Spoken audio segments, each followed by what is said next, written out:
انا مش مصدق ان مارفل اخدت كل السنين دي علشان تعمل كده. يعني دي سي عملوها مرتين وفي الاخر مارفل قالت لهم ايوه صح احنا ممكن نعمل كده برضه، وطلع كمان الموضوع بيجيب فلوس. يلا بقى نشوف ايه الدنيا مع ثاندر بولت. بس النسخه بتاعت مارفل يا ترى ضربة معلم ولا فيلم تاني بيغرق في مشاكل مارفل المعتاده؟ تعالوا نحكي الحكايه.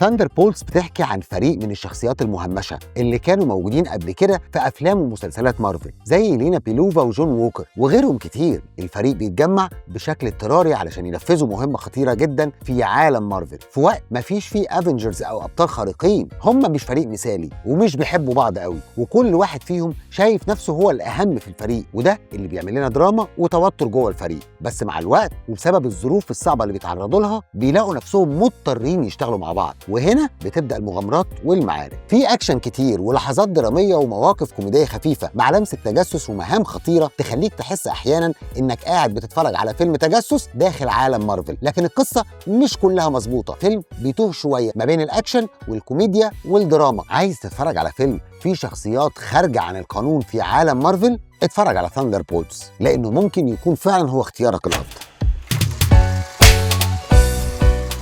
ثاندر بولتس يا جدعان واخد نفس روح افلام التجميع اللي شفناها قبل كده، بس مع شويه مزاج بقى مختلف. الاخراج هنا كان عايز يخلق احساس شويه مضلم كده، شويه جريء، وفعلا في اول الفيلم بتحس ان هم بيحاولوا يبنوا تيم مش متجانس. الشخصيات متبهدله شويه وفيهم عقاقير، كل واحد شايف نفسه القائد. المخرج كان قاصد يبين لنا ان هم تيم مضروب وان الدنيا بتتلخبط. فيلم يخش كده في مود سوداوي وتجسس ومره تانية فيه هزار وملطشه، يعني تحسه مش لايق قوي. بس في لقطات الاكشن لا والله الاكشن معمول حلو جدا، واللحظات اللي الفريق فيها بينجح يتجمع بتبقى كلها حماس، وخصوصا لما ديفيد سبيستيان وهاربر ستان بيدخلوا اللعبه، وقتها بتحس ان الفيلم رجع له روحه.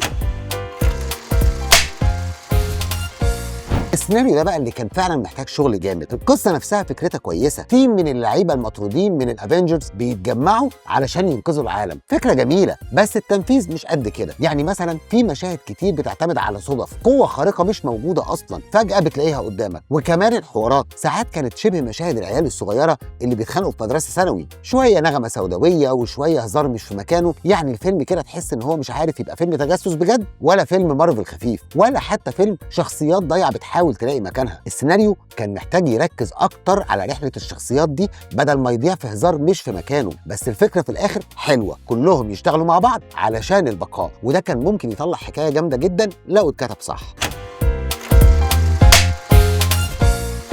التمثيل، فلورنس شالت الفيلم على كتافها، دورها حلو ومؤثر ومليان شجن حقيقي. الست دي فعلا موهبه جامده. وايت راسل كان كويس بس مش نفس العمق اللي شفناه في فالكون اند ذا وينتر سولدر، حسيت انه كان محتاج مساحه اكتر. ديفيد هاربر بقى يا معلم الراجل ده فاهم اللعبه كويس قوي. وريد جارديان هو روح الفيلم، دمه خفيف وكلامه بيضحك، مش لانه بيقول حاجات مضحكه ولكن لان طريقته في الكلام هي اللي بتضحكك. سبيستيان ستان عمل شغل كويس جدا في دوره، ودي كانت اكتر شخصيه مظلومه في الفيلم، اقل واحد ليه مشاهد مع انها كانت ممكن تبقى الشخصيه الاساسيه في الفيلم. يعني بجد امكانياتها كبيره جدا وكان ممكن تتعمل قصه لوحدها. فيلم ثاندر بولتس فيلم ممتع مش اكتر من كده، في شخصيات جامده وفي لحظات حلوه، بس برضه في مشاكل مارفل المعتاده، سيناريو غير متماسك، نغمه متلخبطه، CGI في النص زياده عن اللزوم. بس بصراحه في ناس شالت الفيلم، انا عن نفسي هدي للفيلم ده 7 من 10.